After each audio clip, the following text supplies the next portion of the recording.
ఎంపీలను సస్పెండ్ చేసినందుకు social democratic party of India దీన్ని తీవ్రంగా పరిగణిస్తూ ఈరోజు ఈ ప్రొటెస్ట్ చేయడం జరుగుతుంది. మా ఈ కార్యక్రమానికి ఇక్కడ ముఖ్య అతిథులుగా చేసినటువంటి ఆల్ఫ్రెడ్ రాజు అన్న గారిని ఈరోజు పార్లమెంట్ పై జరుగుతున్న దాడులను మరి ప్రజాస్వామ్యంపై జరుగుతున్న దాడులను ఖండించాలంటని చెప్పి అన్నను నేను కోరుతున్నాను. జేబీఎం ఎంఆర్పీఎస్ చానయ్య గారిని ఇక్కడ వచ్చేసినందుకు ఆయనకు నేను ధన్యవాదాలు తెలుపుకుంటున్నాను. ఎంపీజే అబ్దుల్ ఖదీర్ గారిని కూడా నేను ఇక్కడ వచ్చేసినందుకు ధన్యవాదాలు తెలుపుకుంటున్నాను. మరి అదేవిధంగా ఈ రోజు మా ఈ కార్యక్రమానికి వచ్చేసినటువంటి ముఖ్య అతిథులు ఆల్ఫ్రెడ్ గ్రూప్స్ అధినేత ఆల్ఫ్రెడ్ రాజన్న గారిని 4 మాటలు ఈ దేశంలో జరుగుతున్నటువంటి పనికిమాలినటువంటి విషయాల బట్టి మేము మాట్లాడుతున్న పరిస్థితి. ఎందుకంటే ప్రశ్నిస్తున్నటువంటి ప్రతిపక్షాన్ని గొంతు వేయించేందుకు వాళ్ళని బయటికి పంపించినటువంటి పరిస్థితులు ఈరోజు భారతదేశంలో నడుస్తున్నాయి. ఈరోజు పార్లమెంట్ సభ్యులకే సరైనటువంటి పరిస్థితి లేదు.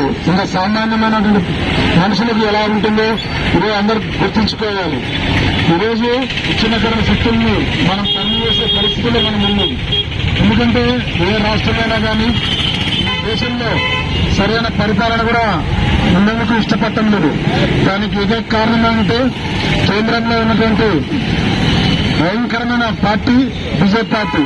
ఆ బీజేపీ పార్టీ ఈరోజు మత శక్తుల్ని విసుగొల్పి దేశంలో ఎవరికి స్వేచ్ఛ లేకుండా చేసి పారేస్తున్నారు. ముఖ్యంగా పార్లమెంట్ సభ్యులకే స్వేచ్ఛ లేకుండా వాళ్ళు ప్రశ్నించే గొంతులు కోసి పారేస్తున్నారు.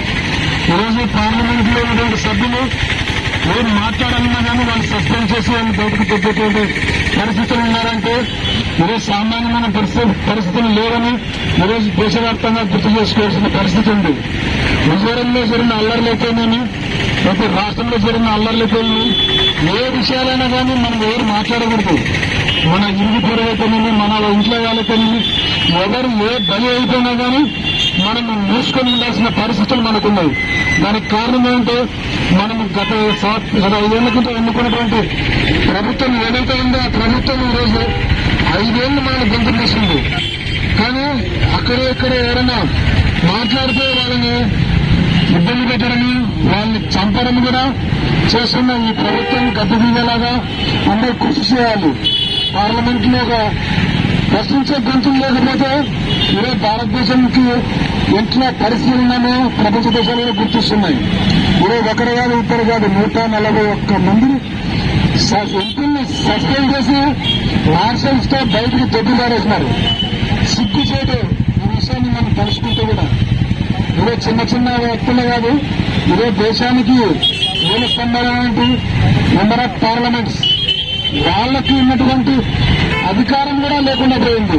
కనీసం సామాన్య మానవుడి కంటే అత్యంత నీచంగా వాళ్ళని బయటకు సస్పెండ్ చేయడం చాలా అయోకరం. రాబోయే దినాల్లో తగిన మూల్యం ఈ ప్రభుత్వం చెల్లించుకుంటుంది. అందుకు కావాల్సిన ఐక్యత దేశంలో అందరు పౌరులు గుర్తుంచుకోవాలి. ఈరోజు మతాలను అడ్డుపెట్టుకుని చిచ్చు పెట్టేవాళ్ళు రేపు రాబోయే ఇంకా మతాన్ని అగ్నిగుండంగా మార్చి దేశంలో ఉండే వాళ్ళ ఆస్తుల్ని, ధన మాన ప్రాణాలు కూడా బలి చేస్తారు. కాబట్టి ఇలాంటి